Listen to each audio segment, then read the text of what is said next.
آؤ میں آپ کو یہاں بڑی پیاری بات بتانے والا ہوں۔ میرے کملی والے کی آمد سے قبل اللہ نے اپنے محبوب صلی اللہ علیہ وسلم کے پردادا، ان کے والد عبد مناف، میرے کملی والے کے پردادا کے والد عبد مناف کو کمال کا حسن دیا ہوا تھا۔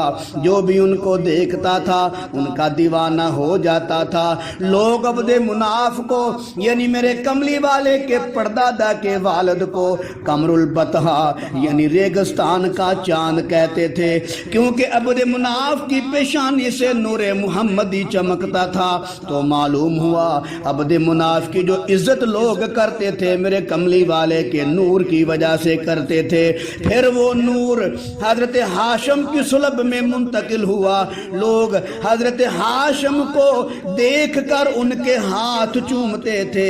نور محمدی کی برکت سے ان کا چہرہ ایسے چمکتا تھا جیسے 14ویں کا چاند ہو۔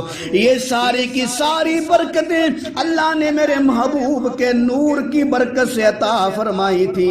پھر وہ نور عبد المطلب کی طرف منتقل ہوا۔ اللہ نے عبد المطلب کو ایسا دبدبا اور رعب دیا تھا، اگر وہ بادشاہ کے سامنے بھی جاتے تو وہ بھی جگہ چھوڑ کر کھڑا ہو جاتا، اپنی جگہ عبد المطلب کو بٹھاتا۔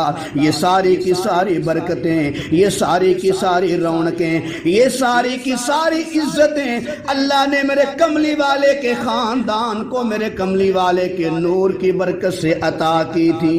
پھر وہ نور محمدی صلی اللہ علیہ وسلم عبداللہ کی صلب میں منتقل ہو جاتا ہے۔ حضرت عبداللہ رضی اللہ عنہ کو اللہ نے ایسا حسن دیا تھا کہ مکہ شہر میں جو بھی ان کو دیکھتا اپنی بیٹی کا رشتہ دینے کو تیار ہو جاتا۔ بڑے بڑے سردار اپنی بیٹیوں کے رشتے خود چل کر دینے کے لیے آتے تھے۔ یہ سب جلوے میرے کملی والے کی نور کی برکت سے تھے۔